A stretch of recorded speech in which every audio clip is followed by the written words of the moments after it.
Let's talk about this Suella Braverman ransom note. What is really the truth? I remember when our then Home Secretary, Suella Braverman, was sacked the other week. Our Leaky Sue then decided to then write a rather spiteful letter saying that our Prime Minister gave her firm assurances on a number of subjects for her support in the leadership contest last year. Also saying she had proof as well and promised to publish it too. Well, after her sacking, she continued the attacks and called our titchy short stuff tepid and timid and showing a serious lack of moral leadership. Well, the Mail on Sunday have asked her if she will be producing this evidence any time soon. This smoking gun, so to speak.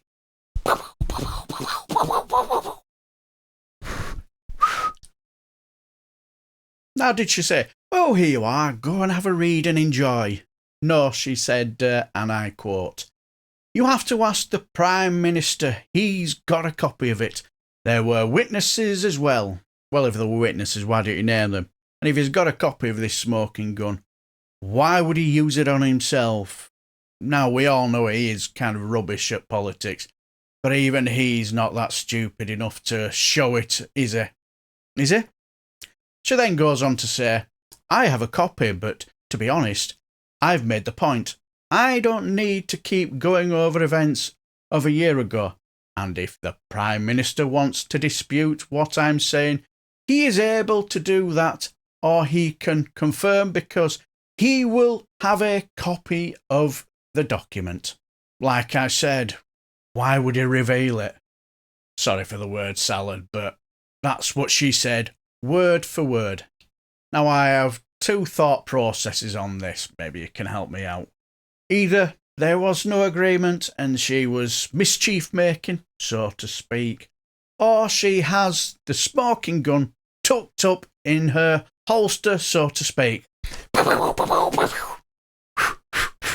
for later use, as it's not the right time and she wants to make our Prime Minister squirm. I don't know. What do you guys think? Let me know down below.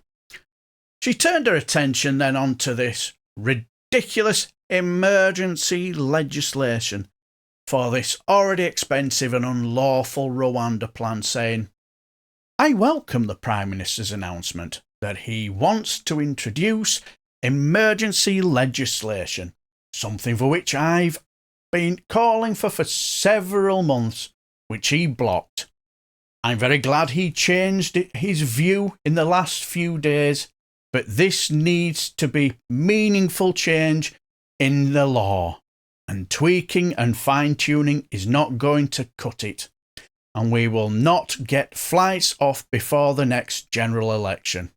I think we all know what she means on that regard, don't we? Clearly she wants to go full throttle and do away with our human rights, doesn't she? We all know that this is more to do with leaving the European Court of Human Rights than sending just 200 refugees to Rwanda, don't we? It's always been about getting rid of our human rights all along, hasn't it? But what's your thoughts on all this? Does our Leaky Sue have the evidence, the smoking gun, to bring down our titchy shortcake? Or is she just bluffing and just firing blanks? Did she bottle it? Are you worried about how close we are to possibly losing our human rights in this near authoritarian government? Well, if you are, let me know down below, and until the next time, I shall just bid you farewell and take care, my friends.